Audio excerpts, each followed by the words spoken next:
donna ebbe il coraggio di sfidare un impero, quello spagnolo, per difendere l'isola di Sardegna. Si chiamava Eleonora e questa è la canzone dedicata a lei. Riuscì a unire un popolo per respingere un invasore. La canzone è Arborea.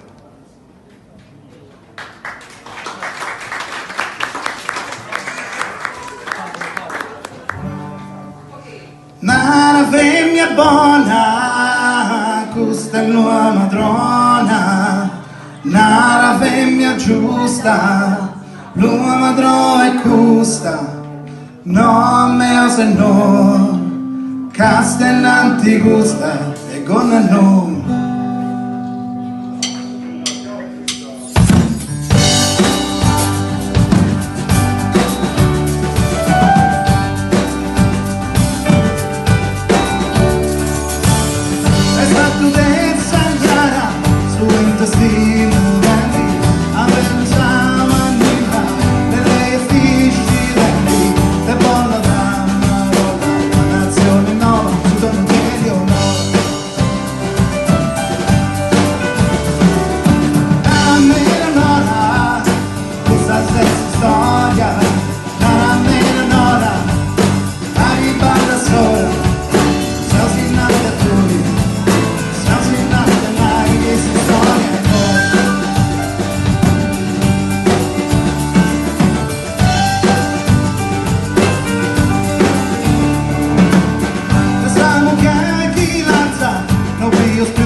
Cidro giubiu, suento sa sudri